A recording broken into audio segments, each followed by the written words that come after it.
मंसूर अली खान की जीत तो जो है यकीनी है, इसमें कोई शक नहीं है। जमहूरियत के जश्न में मोहम्मद उबैदुल्ला शरीफ की फैमिली भी शामिल।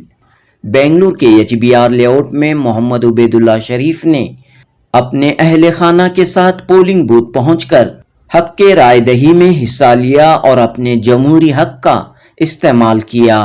कर्नाटक प्रदेश कांग्रेस कमेटी KPCC के नए वाइस प्रेसिडेंट और रोजनामा पासबान के एडिटर हैं मोहम्मद उबैदुल्ला शरीफ।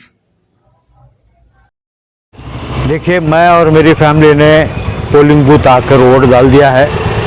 मैं उन तमाम हजरात से, हमारे बुज़ुर्गों से, भाइयों बहनों से ये गुजारिश करता हूँ कि जिन्होंने वोट नहीं डाला वो फ़ौरन पोलिंग बूथ जाएं और वोट डालें, और जिन्होंने वोट डाल दिया है मैं उनका तहे दिल से शुक्रिया अदा करता हूँ, मुबारकबाद देता हूँ कि आज वैसे जुमा है और नमाज का भी, जुमा की नमाज का भी वक्त हो रहा है।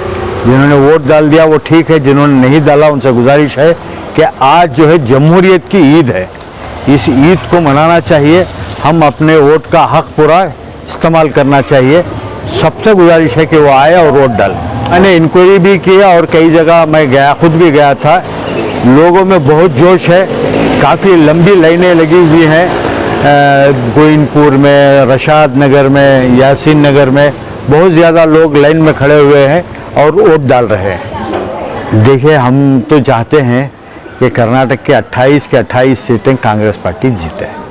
मंसूर अली खान की जीत तो जो है यकीनी है, इसमें कोई शक नहीं है। और जो है अब 6 बजे तक पोलिंग है। मैं सिर्फ इतना कहूँगा आज कि हर कोई शहरी अपना वोट पहले डाले। वोट जो है आइन में दिया हुआ हमारा हक़ है, उस हक़ का इस्तेमाल करना हमारा फ़र्ज़ है। जैसे नमाज फ़र्ज़ है, ऐसे ही जो है मुल्क में ये हमारा वोट डालना भी हमारा एक दीनी और मिली फरीज़ा है।